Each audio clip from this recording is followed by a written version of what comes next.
Que el Señor les continúe bendiciendo. Tal vez algunos de ustedes estaban esperando al hermano Joaquín y gracias hermano, luego de que el hermano Richard leyó el pasaje de Éxodo. Pero es bueno, hermano, que ustedes estén orando por hermano Joaquín, tanto Joaquín Peña padre como Joaquín Peña hijo, ya que ellos no se encuentran aquí, aunque era el hermano Joaquín que le correspondía la prédica de esta noche. No se encuentran aquí porque falleció un familiar del hermano Joaquín y ellos se fueron esta mañana a La Vega para estar con la familia. Así que bueno que estemos orando por ellos y por la familia para que el Señor les dé consuelo en este tiempo y que sea una oportunidad para que ellos puedan compartir la esperanza del Evangelio, la esperanza de la resurrección que hay en el Señor Jesucristo. Les invito a que vayan conmigo en sus Biblias a 1 Corintios capítulo 15. 1 Corintios capítulo 15. Y vamos a leer aquí del versículo 50 hasta el versículo 58. 1 Corintios capítulo 15, versículo 50 al 58. El título de la prédica de esta noche es La esperanza de la resurrección, o tal vez podría ser Enfrentando la muerte con esperanza. Cualquiera de esos dos títulos puede funcionar. 1 Corintios capítulo 15, versículo 50, dice allí la palabra del Señor: pero esto digo, hermanos, que la carne y la sangre no pueden heredar el reino de Dios, ni la corrupción hereda la incorrupción. He aquí os digo un misterio: no todos dormiremos, pero todos seremos transformados. En un momento, en un abrir y cerrar de ojos, a la final trompeta, porque se tocará la trompeta, y los muertos serán resucitados incorruptibles, y nosotros seremos transformados. Porque es necesario que esto corruptible se vista de incorrupción, y esto mortal se vista de inmortalidad. Y cuando esto corruptible se haya vestido de incorrupción, y esto mortal se haya vestido de inmortalidad, entonces se cumplirá la palabra que está escrita: sorbida es la muerte en victoria. ¿Dónde está, oh muerte, tu aguijón? ¿Dónde, oh sepulcro, tu victoria? Ya que el aguijón de la muerte es el pecado, y el poder del pecado la ley. Mas gracias sean dadas a Dios, que nos da la victoria por medio de nuestro Señor Jesucristo. Así que, hermanos míos amados, estad firmes y constantes, creciendo en la obra del Señor siempre, sabiendo que vuestro trabajo en el Señor no es en vano. Vamos a orar. Padre, en esta noche nosotros damos gracias porque hemos cantado estas alabanzas a su nombre, Señor. Y hemos cantado la victoria que tenemos en Cristo. Hemos recordado el poder de nuestro Señor Jesucristo. Hemos recordado que la sangre de Cristo nos da el perdón de nuestros pecados. Y damos gracias, Padre, porque en Cristo nosotros tenemos victoria y una victoria final sobre la muerte. Ahora, Señor, que nosotros abrimos tu palabra, rogamos que tu Santo Espíritu esté con nosotros en este tiempo y quite cualquier distracción de nuestra mente que impida que nosotros podamos entender, que nosotros podamos aprovechar y prestar atención a este mensaje que usted, Señor, tiene para con nosotros en esta noche. Ayúdenos, oh Dios, a apreciar la esperanza de la resurrección. Y recordamos en este momento a nuestro hermano Joaquín y su familia allá en La Vega y tal vez aquí en la capital, pidiendo, Señor, que precisamente ellos puedan también enfocarse, poner sus ojos en esta esperanza que por medio de Cristo nosotros tenemos. Sabiendo, Señor, que si es tu voluntad, todos nosotros en un momento u otro nos enfrentaremos a la muerte. Y rogamos, Padre, que cada uno de nosotros aquí presente, cada una de aquellas personas que esté escuchando este mensaje, pueda afirmar su esperanza en Cristo Jesús. Esta esperanza que el Evangelio nos da, una esperanza de resurrección, una esperanza de una vida eterna transformada, para honra y gloria de tu nombre. Es en el nombre de Cristo que rogamos esto. Amén. En esta semana estuve viendo una película de la Segunda Guerra Mundial y de manera particular trataba de un grupo de soldados ingleses que pertenecían, parece, a un ejército, o era un grupo élite del ejército de los ingleses, que se habían unido a un capitán americano para una misión específica. Era una misión sumamente peligrosa porque tenían que capturar a un general alemán que estaba transportando los mapas donde ellos iban a invadir y donde iban las tropas del ejército alemán, donde ellos se iban a movilizar. Y no cualquiera podía cumplir con esta misión.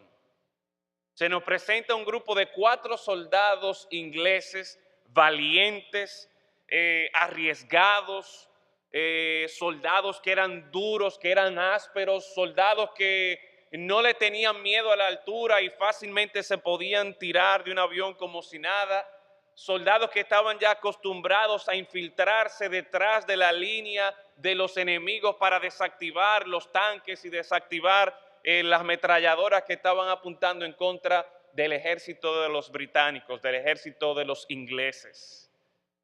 Y es interesante que en la medida que se va desarrollando esta película, la trama, y este grupo de 4 ingleses y el americano logran capturar al general, logran quitarle el mapa, uno ve todo lo que ellos tienen que luchar y eventualmente matan a uno de los ingleses y 10 minutos más tarde matan a otro. Y usted ve cómo esto va afectando a los que quedan allí hasta que matan a un tercero de los ingleses. Obviamente al americano no lo matan, pero matan al tercer inglés. Y mientras este hombre está muriendo, usted puede ver cómo este hombre, que a lo largo de la película se presentaba como un macho, como un hombre bravo, como un hombre duro, como un hombre que no le tenía miedo a nada, está en los brazos del otro inglés y está llorando como si fuera un niño que no quiere morir. No me dejes morir. Y así se presenta muy dramáticamente en esta película cómo este soldado enfrenta la muerte llorando como un niño, lleno de temor, lleno de miedo, porque no sabe a qué es que él se va a enfrentar, no sabe qué es lo que le toca. Hermanos, si esto es la realidad de hombres tan valientes y arriesgados, si hombres tan valientes y arriesgados como este, que aunque tal vez fue una película, entiendo que existen así, si estos hombres le temen a la muerte y por todas maneras posibles tratan de huirle a la muerte, tratan de mantenerse con vida, esto realmente nos presenta a nosotros la realidad de que ninguno de nosotros de manera natural desea enfrentar la muerte. No quiere siquiera hablar de este tema, le huye al tema de la muerte. Y déjame preguntarte en este momento, si a ti te dijeran ahora mismo que tú te vas a morir, ¿cómo tú reaccionarías? Y obviamente todos sabemos que en algún momento u otro vamos a morir. Pero que te dijeran ahora, o tal vez mañana, que tú tienes una cita en el doctor, Dios no lo quiera que sea así, yo espero que a ninguno de ustedes le toque esto, pero le digan a usted que usted tiene una enfermedad terminal y lo que le quedan son cuestiones de horas o de minutos, o tal vez usted tiene un accidente en la calle, camino a su casa, y se ve precisamente en los brazos de otra persona, ¿cómo usted reaccionaría ante la muerte?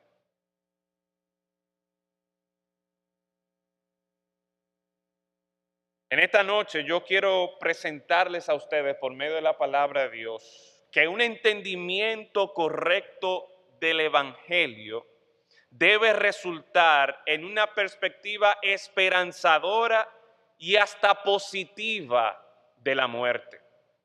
Ahora, mi propósito por medio de este mensaje no es que al final de este mensaje todos ustedes se quieran morir. Esa no es la idea. Sin embargo, mi propósito es, y creo que la palabra de Dios así nos lo presenta también, que nuestra perspectiva de la muerte cambie radicalmente. Que la manera en que nosotros hablamos y eventualmente enfrentaremos la muerte no sea de la misma manera que una persona que no conoce a Dios enfrente la muerte.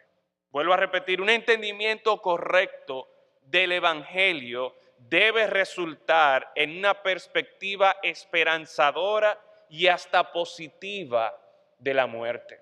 Y a lo largo de este capítulo 15 de Primera Corintios, nosotros podemos apreciar cómo el apóstol Pablo está presentándonos en primer lugar. Los primeros versículos nos hablan de lo que es el Evangelio.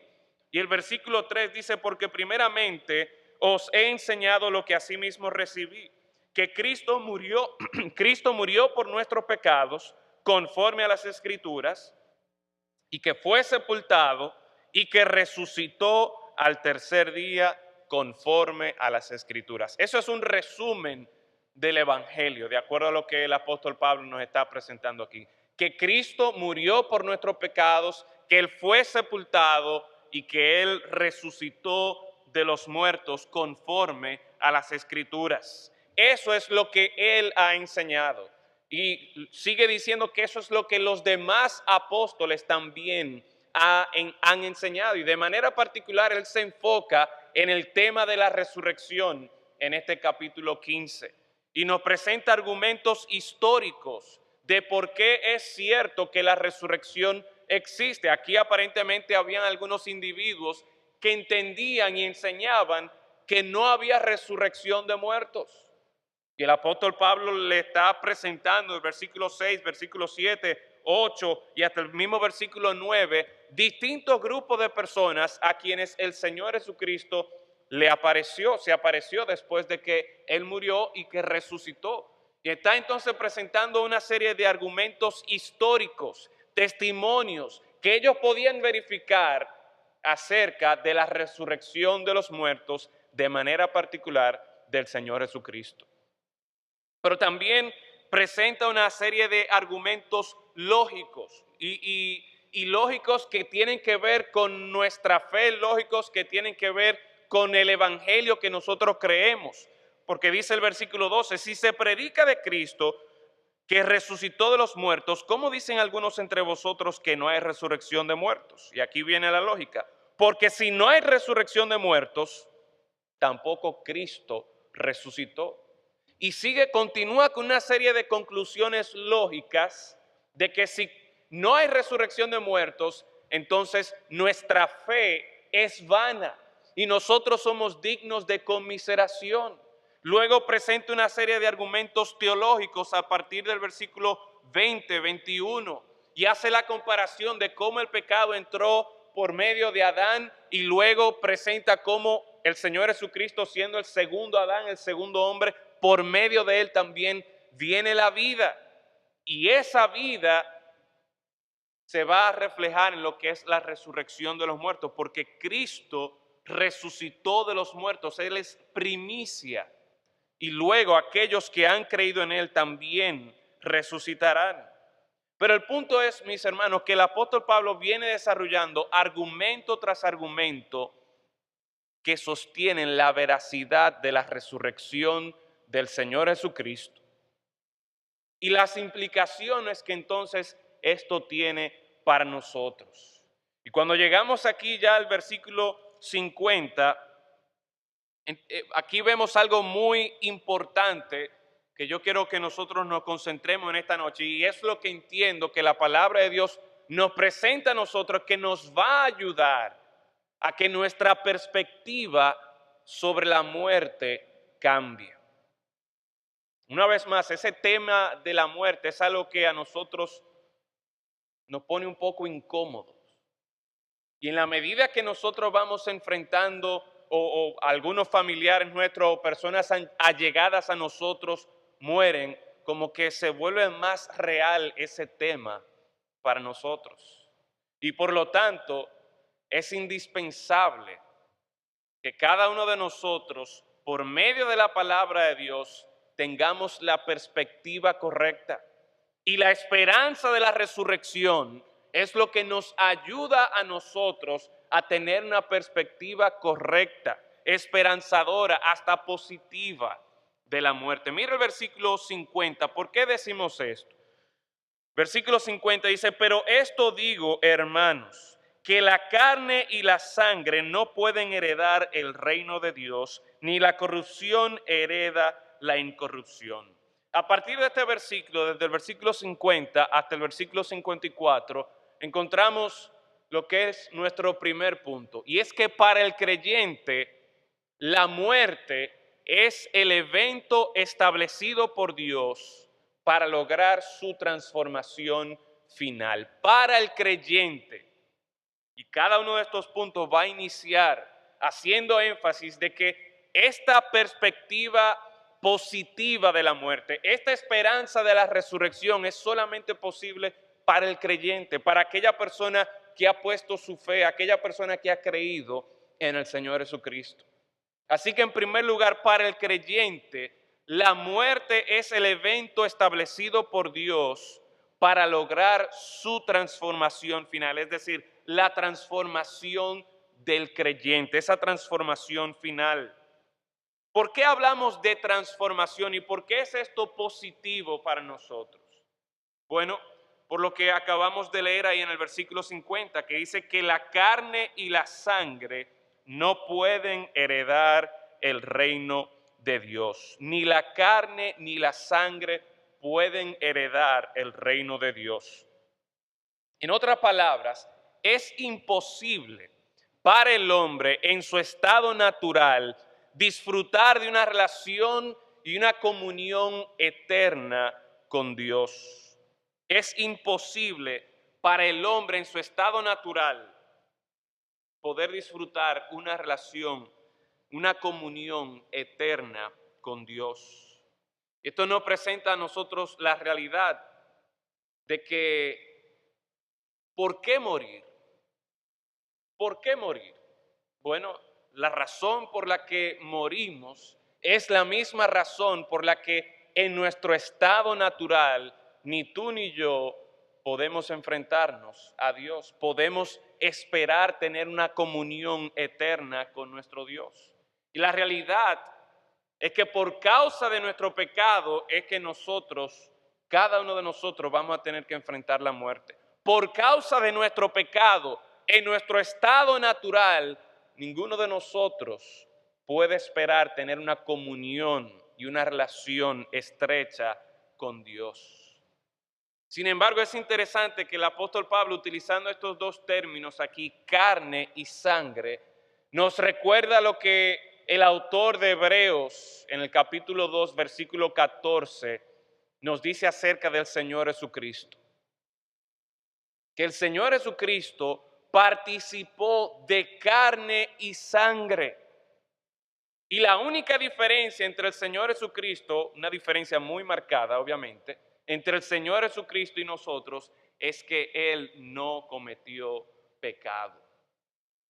Y esto fue necesario, como veremos más adelante, para esta esperanza que nosotros podemos tener por medio de la resurrección. Ahora bien, hay una transformación que en nuestras vidas, que en nuestro ser debe ocurrir. Si nosotros de manera natural, en nuestro estado natural, no podemos acercarnos a Dios, claramente se espera que haya una transformación. Y esto es lo que vemos aquí en el versículo 51. Dice, he aquí os digo un misterio, no todos dormiremos, pero todos seremos transformados. En un momento, en un abrir y cerrar de ojos, a la final trompeta, porque se tocará la trompeta, y los muertos serán resucitados incorruptibles, y nosotros seremos transformados. Y la idea que nosotros entonces aquí encontramos es que ya sea que nosotros como creyentes muramos o ya sea que el Señor venga, todos los creyentes, todos aquellos que esperan disfrutar de una relación y una comunión eterna con Dios, necesitan ser transformados. Y la esperanza que nosotros podemos apreciar en la muerte y por la resurrección, aquellos que han creído en Cristo, es que es en ese momento que el Señor, de manera definitiva, de manera final, nos transforma a nosotros. Ahora bien, déjenme explicarles algo, aclararles algo. Ciertamente, en el momento en que nosotros ponemos nuestra fe en el Señor Jesucristo, ya, ¿qué nos dice este mismo libro o esta misma epístola, 1 Corintios capítulo 5 o 2 Corintios capítulo 5? Nosotros somos una nueva criatura. Las cosas viejas pasaron, aquí todas son hechas nuevas. Y la idea es que el Señor ciertamente nos hace una nueva criatura y en la medida que nosotros vamos caminando con el Señor nos va transformando. Y por su gracia nosotros vamos escogiendo a Dios y dejando el pecado atrás. Por su gracia ya nosotros no somos esclavos del pecado, sino que ahora nosotros podemos escoger servir a Dios por medio de su gracia, por medio de su Espíritu que mora en nosotros. Sin embargo, mis hermanos, la realidad es que esa obra de transformación, ese proceso de transformación, ni el mismo apóstol Pablo decía que ya lo había alcanzado. Y por lo tanto, entonces, es en ese momento de la muerte en que nosotros seremos transformados definitivamente, de acuerdo a lo que este pasaje nos está presentando. En un momento, en un abrir y cerrar de ojos, a la final trompeta, porque se tocará la trompeta, los muertos serán resucitados. ¿Y cómo serán resucitados? ¿Qué dice ahí el versículo? Incorruptibles. Nosotros, y obviamente todos nosotros, mientras estamos vivos, pensamos que estamos dentro de este grupo, de aquellos que veremos al Señor venir. Y qué bendición, qué glorioso será ese momento, y más si nosotros podemos verlo cuando el Señor venga por su iglesia. Pero mi hermano, si a nosotros nos toca enfrentar la muerte, podemos tener la misma esperanza de que seremos transformados, de que esto corruptible y de que eso que tal vez en la tumba allí se está pudriendo, se levantará de forma incorruptible. Y no solamente dice que este pasaje nos muestra a nosotros que es ese momento en la muerte, sino que es necesario, mira el versículo 53, que es necesario que esto corruptible se vista de incorrupción y esto mortal se vista de inmortalidad. Una vez más, si nosotros pretendemos disfrutar de una relación con Dios por la eternidad, debe ocurrir una transformación final, definitiva en nosotros. Y de acuerdo a la palabra de Dios, es en la resurrección que esto va a ocurrir. Por lo tanto, cuando nosotros pensamos en la muerte, lejos de nosotros pensar en la muerte como algo malo, como algo negativo, como que, óyeme, qué pena, y ciertamente uno sufre la pena de que no va a estar con sus familiares. Pero mis hermanos, la idea es que estamos todavía más cerca de ese momento en el que nuestros cuerpos serán resucitados, serán transformados y nosotros podremos disfrutar de una comunión perfecta con nuestro Dios.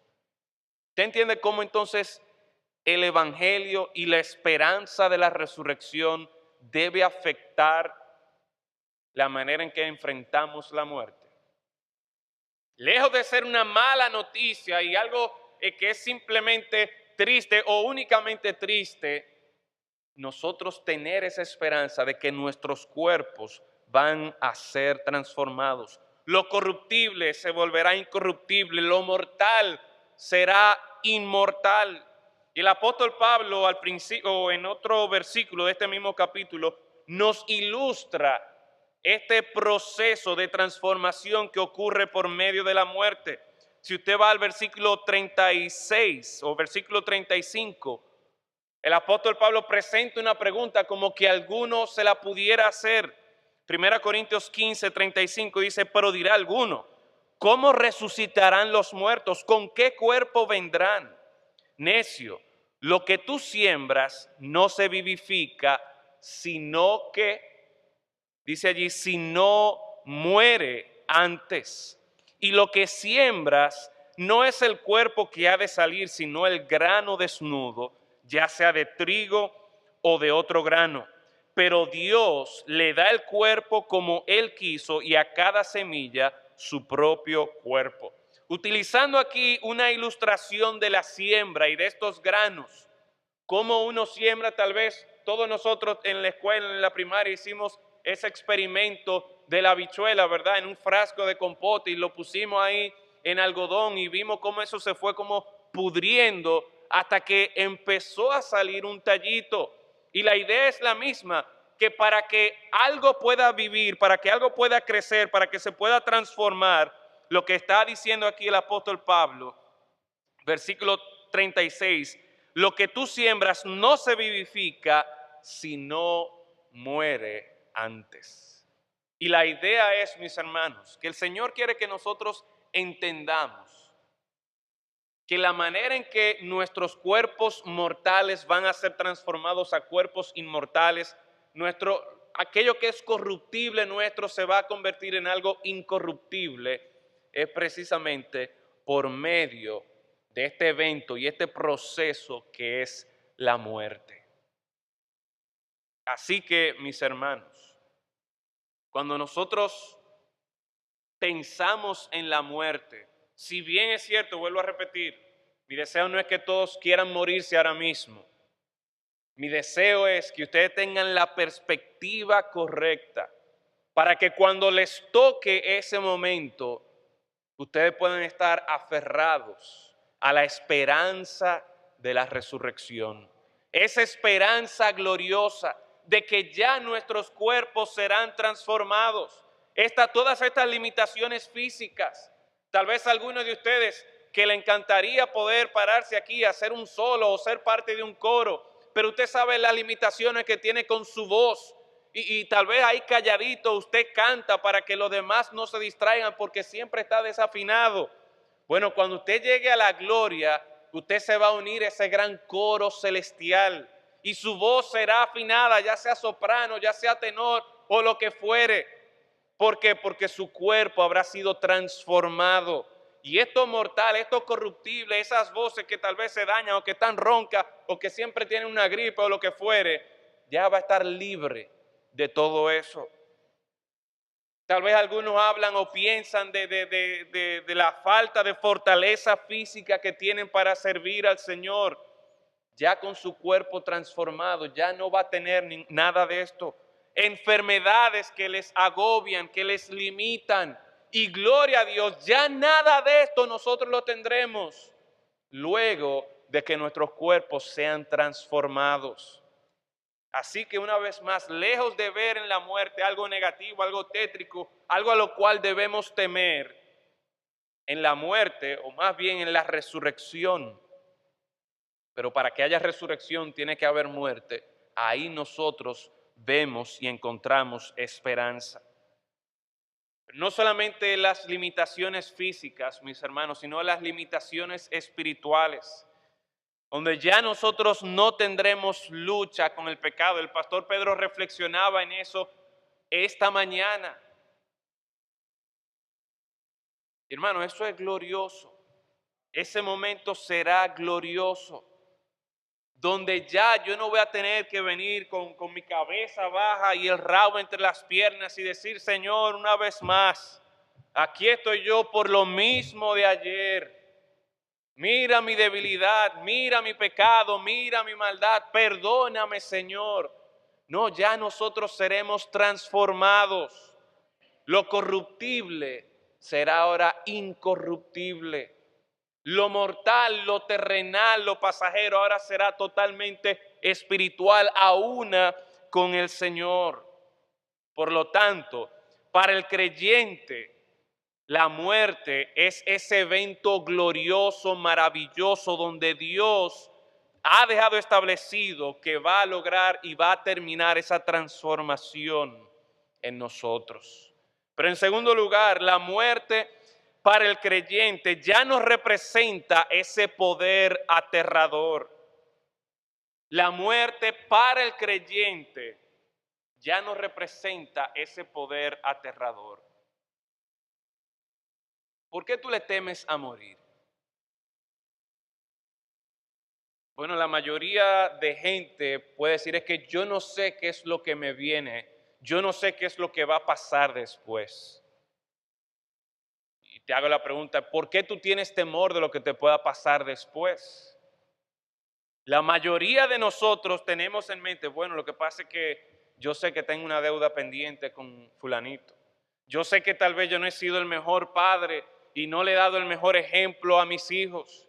Yo sé que tal vez no he sido el mejor amigo y no he correspondido con la bondad de que mis otros amigos han tenido para conmigo. Y tenemos en mente todas esas deudas, todas esas cosas malas que nosotros hemos hecho, que sabemos que nos van a acusar. Y hermanos, el punto o el problema no es tanto con nuestros hijos o con nuestros padres, la deuda no es tanto con nuestros amigos o con aquellas personas cercanas a nosotros. El peor o la realidad es peor aún.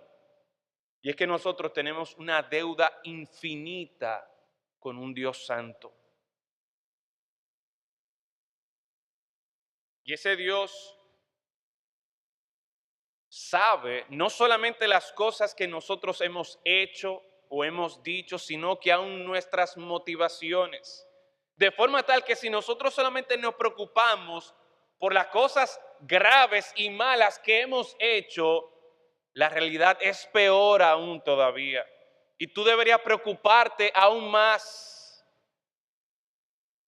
Pero para el creyente, la muerte ya no representa, ya no tiene ese poder aterrador. Mire conmigo lo que pregunta aquí en el versículo 55. ¿Dónde está, oh muerte, tu aguijón? ¿Dónde, oh sepulcro, tu victoria? Hace estas preguntas el apóstol Pablo. ¿Dónde está, oh muerte, tu aguijón? ¿Dónde está, oh sepulcro, tu victoria? Y está citando aquí al libro de Oseas, al profeta Oseas, el capítulo 13, versículo 14, donde el Señor dice, de la mano del Seol los redimiré, los libraré de la muerte. Oh muerte, oiga lo que dice, oh muerte, yo, el Señor, seré tu muerte y seré tu destrucción, oh Seol. La compasión será escondida de mí.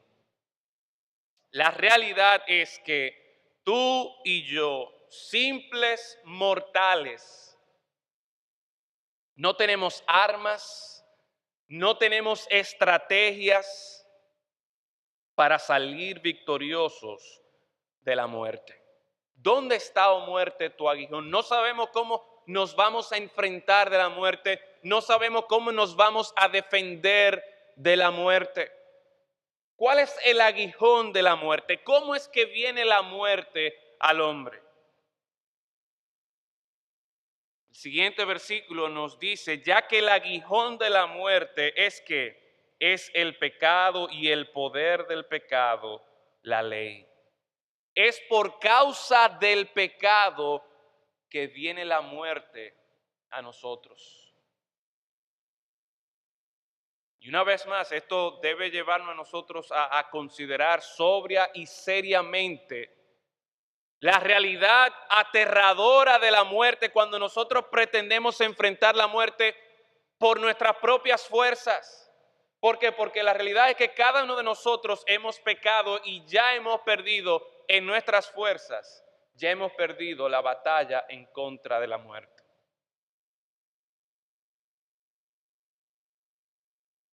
Sin embargo, qué bueno es lo que este pasaje de Oseas capítulo 13, versículo 14 nos presenta. Dice, de la mano del Seol los redimiré. Y habla del rescate de Dios para con su pueblo. Los libraré de la muerte. Y a la muerte, Dios le dice, muerte, yo seré tu muerte. Yo voy a acabar contigo. Yo voy a acabar con tu dominio. Yo voy a acabar con tu fuerza. Dios nos redimirá. Dios nos librará. Dios será la muerte de la muerte. Y por eso es, una vez más, que para el creyente, para aquel que ha puesto su confianza en Dios, este sí puede enfrentar la muerte de manera esperanzadora, de manera positiva. ¿Por qué? Porque mi hermano, si usted ha puesto su confianza en Dios, ya usted no tiene que temerle a la muerte. Dios promete librarte. Dios promete rescatarte.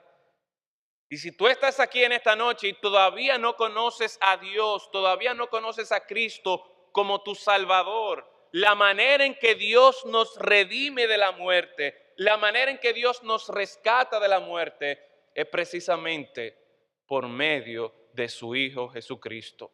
Él murió la muerte que a nosotros nos tocaba morir por nuestros pecados. Y el mensaje del Evangelio es que si tú crees en Cristo, ese Cristo que vino a morir por nuestros pecados, dice el Señor, que Él te salvará, que Él te redimirá de la muerte. De forma tal que cuando te enfrentes a la muerte, ya la muerte no te va a asustar. ¿Por qué? Porque tú sabes que Dios te ha librado, que Dios te ha rescatado. Pero ¿cómo el Señor logra este rescate? Versículo 56, consideremos una vez más. El aguijón de la muerte, ¿cuál es? El pecado. ¿Y el poder del pecado qué es? La ley. Y de aquí nosotros podemos aprender que para el creyente, todavía estamos en este segundo punto, la muerte ya no tiene no representa este terror, porque Dios en su gracia nos ha rescatado de la esclavitud del pecado. El Señor logra esto de manera particular por medio de la gracia del Evangelio. Una vez más, el texto aquí nos presenta que el aguijón de la muerte, ¿cuál es? El pecado. Y el poder del pecado es ¿qué? Es la ley. ¿Qué hace la ley? Bueno, la ley por un lado nos señala a nosotros todas las cosas en las que nosotros hemos fallado al Señor. Me encantó la manera como el pastor Pedro esta mañana fue presentando, de forma tal que después de 4 ya dijimos, mira, alguien por ahí dijo, ya, déjelo ahí. Porque ciertamente todos nosotros somos pecadores y la ley está apuntándonos hacia la realidad de nuestro pecado, que ninguno de nosotros podemos escapar esa realidad de que somos pecadores. Ahora, la ley tiene otra función también, de acuerdo al libro de Gálatas, y es que la ley es como un ayo que nos lleva hacia Cristo, es como un guía, es como un tutor que nos muestra a Cristo. No solamente nos muestra a nosotros nuestro pecado y nos muestra nuestra maldad, eso es importante, porque en el Evangelio, cuando nosotros predicamos el Evangelio, debemos ser confrontados con nuestro pecado y debemos arrepentirnos de nuestro pecado para nosotros poner nuestra fe en el Señor Jesucristo. De forma tal que la ley nos lleva a nosotros a que encontremos en Cristo el único que cumplió perfectamente con todas las demandas de Dios. Para que en Cristo nosotros encontremos un Salvador. para que en Cristo nosotros encontremos ese sacrificio, ese Cordero perfecto de Dios que quita el pecado del mundo, para que en Cristo tú y yo podamos encontrar el perdón de pecados.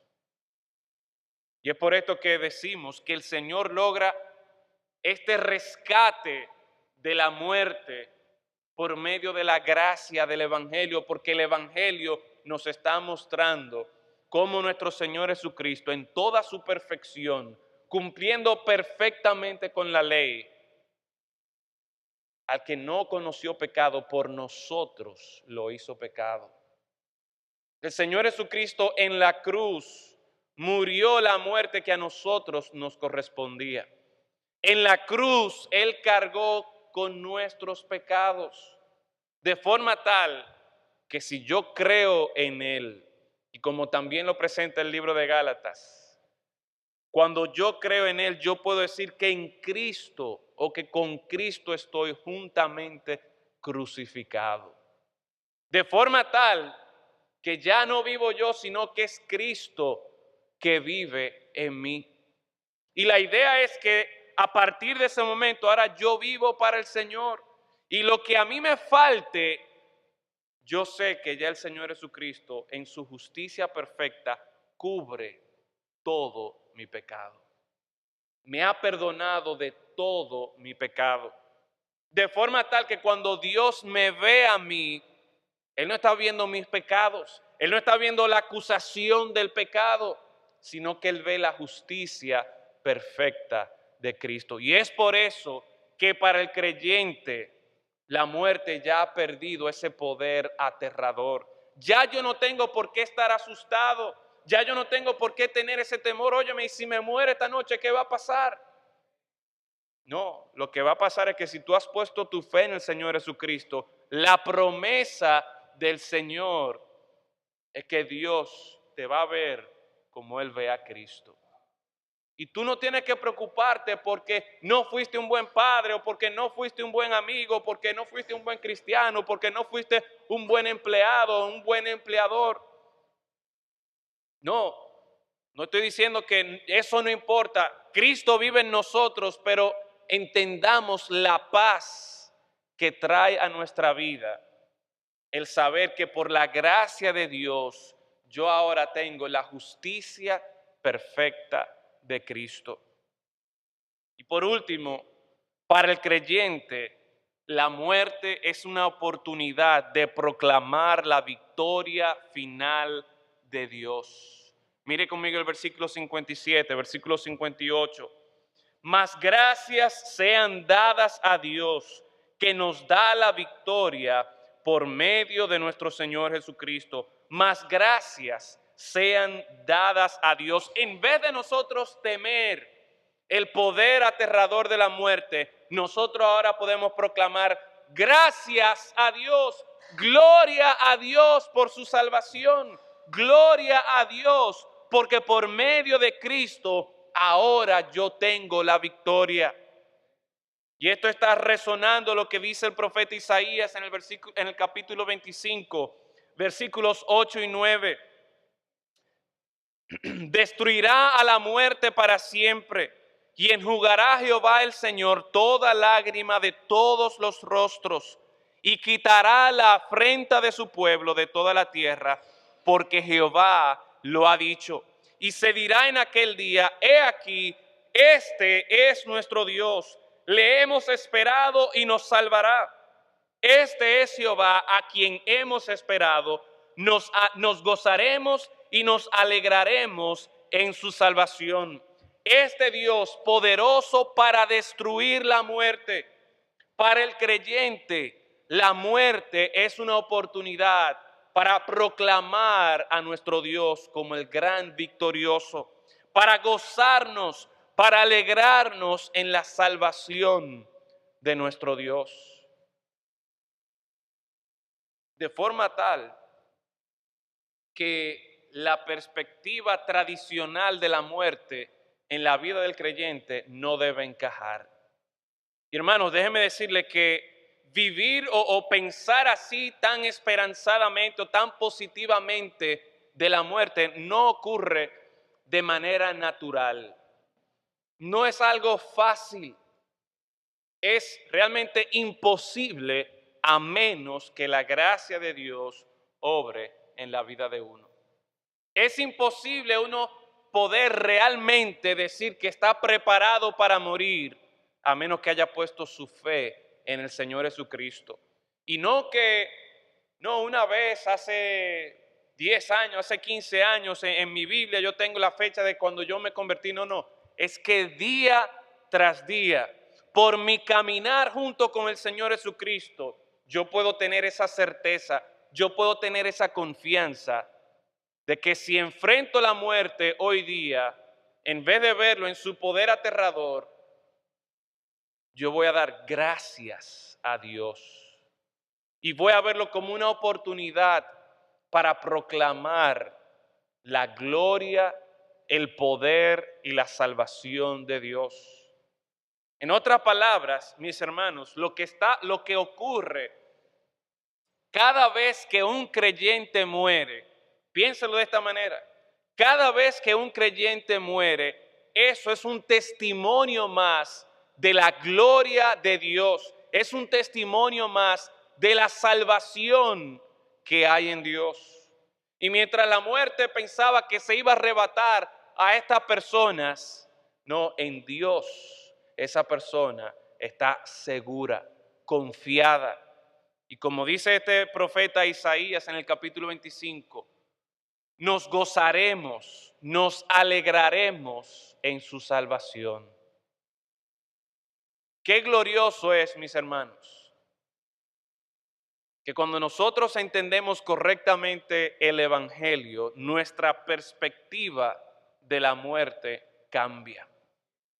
Porque en la resurrección de Cristo y en la resurrección nuestra hay esperanza. Quiere el Señor, mis hermanos, que en nuestras vidas nosotros estemos preparados para enfrentar la muerte, ya sea de manera accidental, ya sea de manera imprevista, ya sea de manera anunciada, ya sea por vejez o por lo que fuere, pero que nosotros podamos dar testimonio de que como creyentes nosotros vemos la muerte como ese evento donde por fin Dios va a culminar su obra en mí. Hoy ya se está acercando en la resurrección, donde yo veo la muerte ya no con ese poder aterrador, sino que puedo poner mi fe en que ya Dios ha vencido a la muerte y que precisamente por medio de la muerte, eso es una oportunidad para glorificar el nombre maravilloso, excelso de nuestro Dios. Esa perspectiva no es natural, esa perspectiva no es normal. Pero de acuerdo a la palabra de Dios, si tú has puesto tu fe en el Señor Jesucristo, tú puedes tener esta perspectiva esperanzadora y hasta positiva de la muerte. ¿Por qué? Porque un día Cristo resucitó. Y como este mismo capítulo 15 nos presenta a nosotros, porque Cristo resucitó, yo voy a resucitar un día también. Vamos a orar. Gracias damos, oh Señor, en esta noche por estas promesas que encontramos en su palabra. Gracias damos, Padre, porque creo que lo natural en cada uno de nosotros es que le temamos a la muerte. Pero Señor, por medio de su palabra nosotros vemos cómo por la esperanza de la resurrección, nuestra perspectiva de la muerte puede cambiar. Y ruego, Señor, para que cada uno de nosotros, creyentes aquí en la iglesia o personas creyentes que estén escuchando, que una vez más puedan afirmarse en estas promesas, en estas verdades, en esta esperanza de la resurrección. Y si hay alguna persona que todavía no conoce a Cristo como Señor y Salvador y que por lo tanto no puede tener esta esperanza de la resurrección, que en esta noche acuda a Cristo, escuche el Evangelio predicado en su palabra, Señor. Crea que Cristo murió por sus pecados, que fue sepultado y que resucitó de los muertos. Oh Señor, glorifícate por medio de la predicación de tu palabra. En Cristo Jesús lo rogamos.